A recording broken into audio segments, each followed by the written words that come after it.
Welcome into Ready Golf, brought to you by Better and Green. We had the Cognizant Classic this weekend. Not a very good field, unfortunately.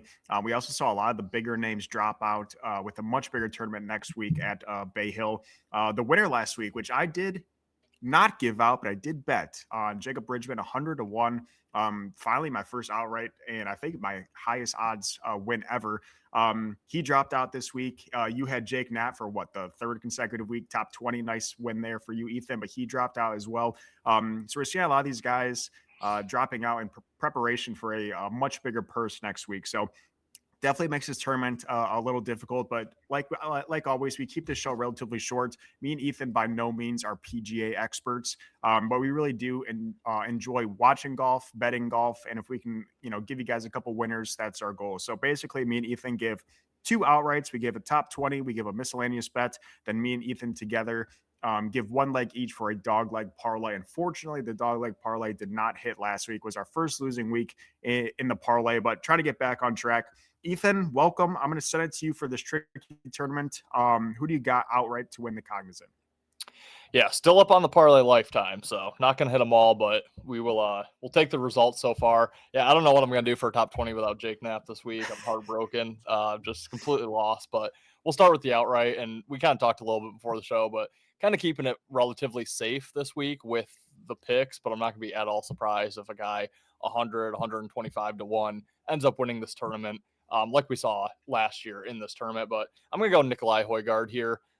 Plus 2150 currently over on DraftKings for the outright. Decent form. He's only played twice so far this year. He tied for 22nd at the Farmers, third at the Waste Management Phoenix Open.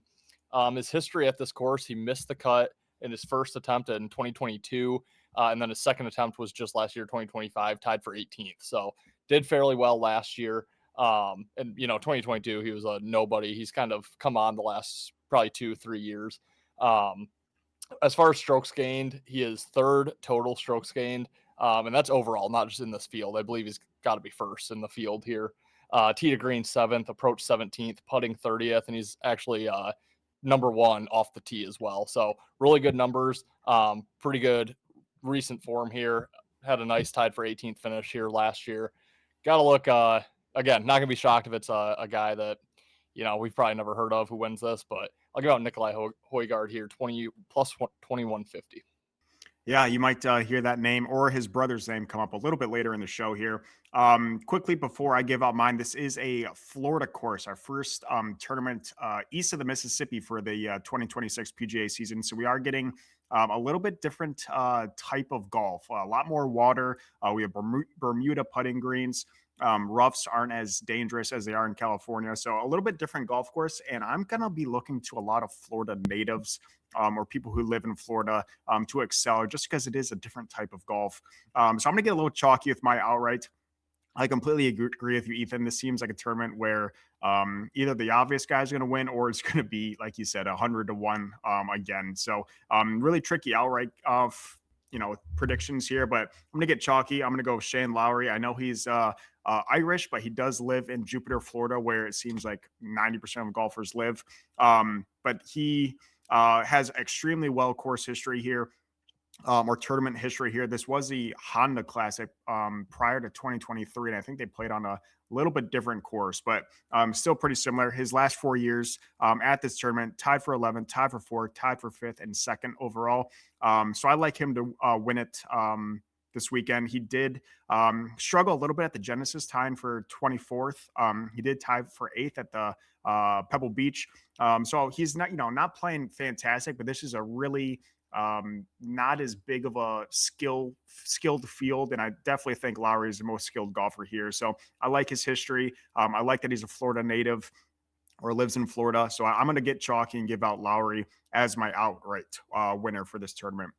Moving on to the long shots, I'm going to give out another Florida native. A guy who struggled a little bit this season, 2 missed cuts on the year. His best finish is a tied for 28th or 27th this season.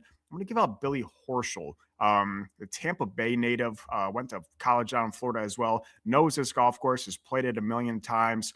Some of his best finishes here, they've been all over the place, but his top 3 best finishes were a tied for 9th, tied for 8th, and tied for 4th.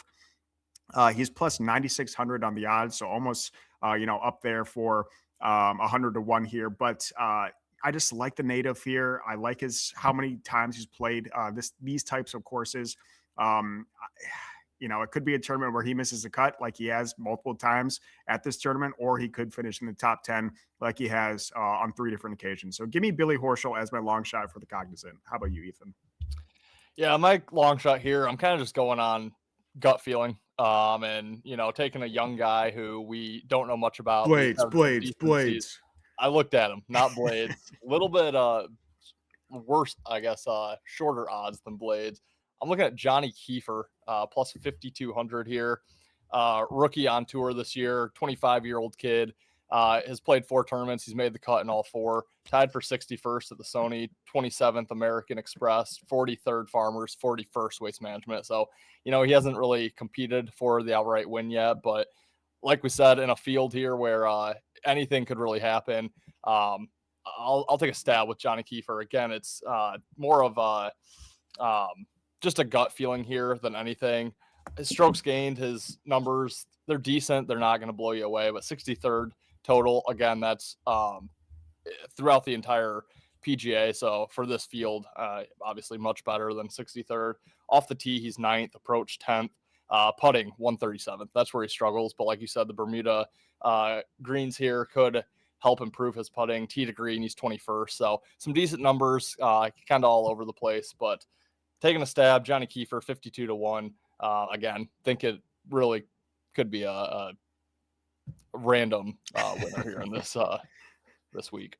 Yeah, I'd be lying if I really knew who that was. I actually wrote down Johnny Heifer because I didn't really know the golfer, so I had to change up the Kiefer. So yeah, don't know anything about this young lad, but you like you said, like I said, it could be just about anyone in this field that's going to Yeah. win this one. My top 20 pick, you gave out Nikolai Hogard. There's 2 Hogards that are like 3rd and 4th in the odds here. I had Nikolai as my top 20. I know whatever one I pick is going to be wrong. So I'm going to switch it, give it a little variance for our picks. I'm going to go Rasmus Hogard as my top 20 pick. He's not playing as well as his brother, which is why his odds are a little worse as well. But this year he has a tied for 44th, a tied for 30th, a tied for 24th. Nothing to write home about. He was cut at this tournament last year, but it just kind of feels like it's going to be a Hogard type of tournament. I know if I pick Nikolai, it's going to be Rasmus. If I pick Rasmus, it's going to be Nikolai. Since you picked Nikolai, I'll go with Rasmus as my top 20 pick. Hopefully he can bounce back, and I'm hoping the odds are semi-true, expecting him to have a pretty good tournament. So give me Rasmus as my top 20 pick. How about you, Ethan?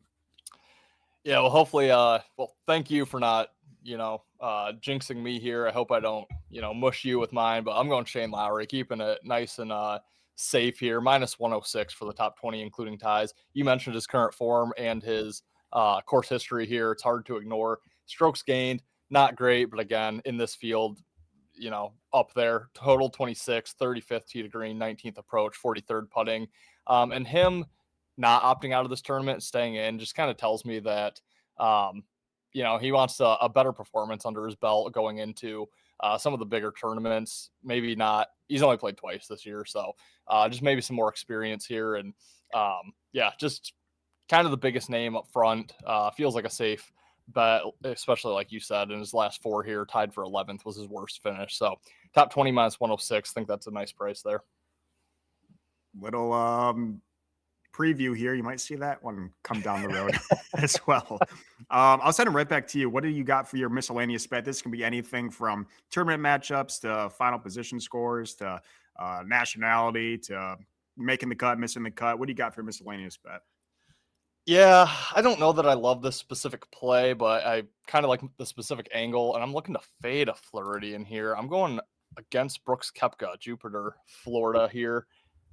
The one I have written down is first round score over 69.5. This is a par 71 course, so that would be he can't go 2 under. But Brooks, just coming back to the PGA from the Live Tour, he has struggled so far this year. Tied for 56 at the Farmers, missed the cut at the Waste Management. And in those rounds, he was +1 at the Farmers, +4 at Waste Management in round 1. Just, a big name on tour. People are going to see him near the top of the board. I think he's 30 to 1 to win outright. I just think he's going to be a very public bet this week. I just need to see a little bit more of him back on the PGA Tour here.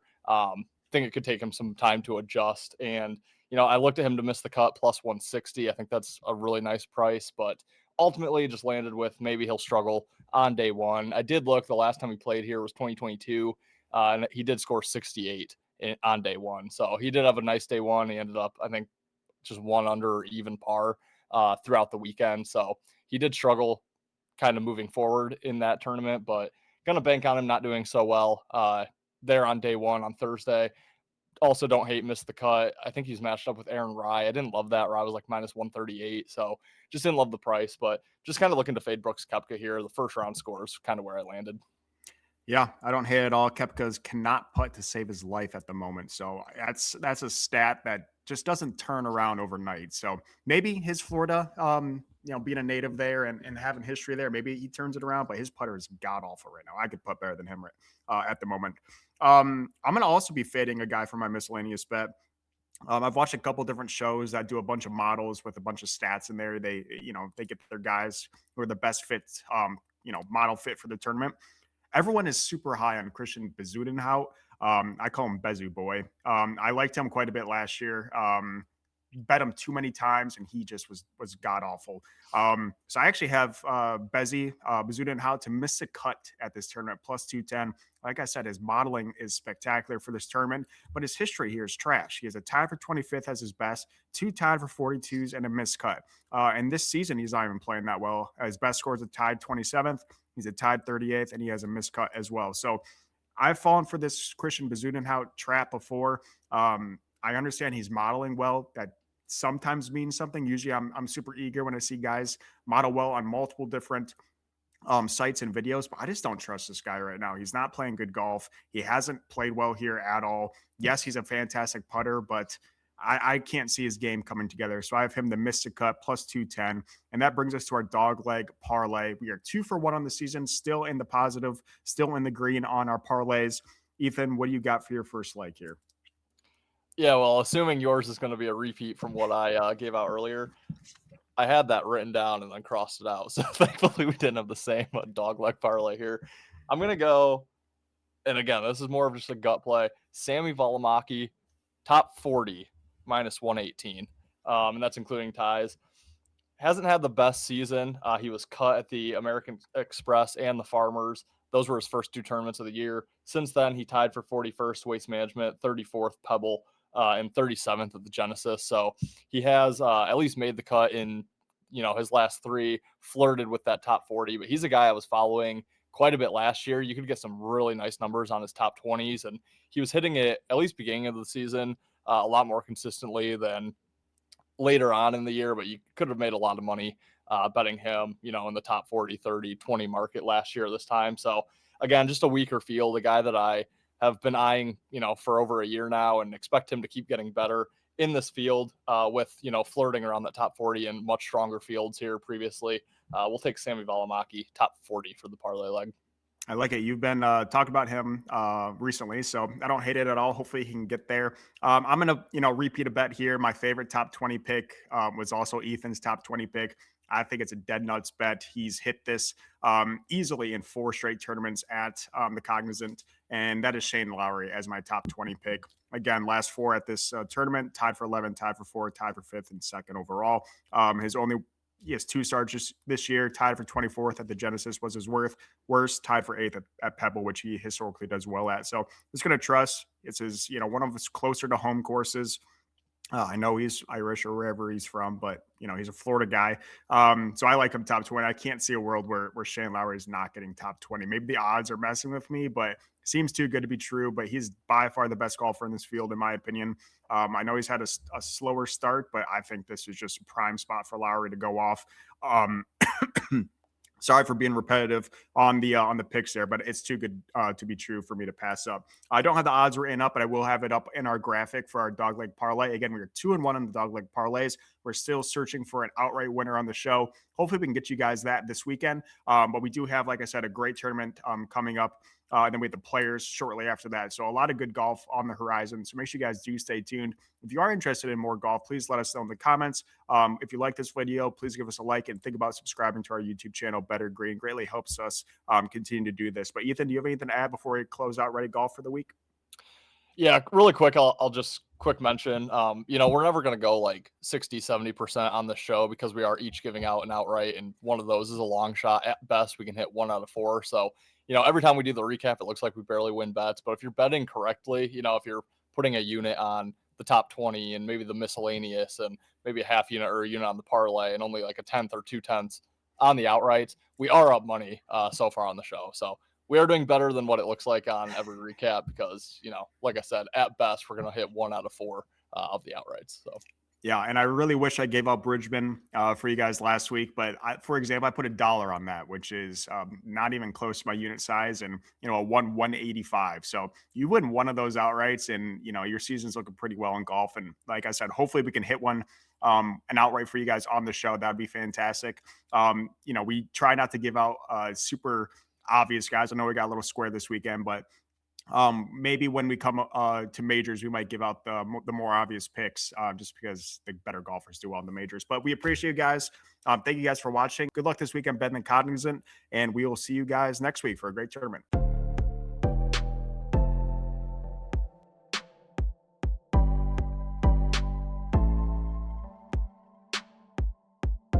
Welcome, welcome, welcome to Better Win Green, eh? To Better Win Green, eh? To Better Win Green, eh? Listen in and cash out, that's what it's all about. Come on, let's make cash now. We always on spot and we cover all spot from the bottom to the top, hey. Shout out to Ethan, shout out to Wyatt, shout out to Ben.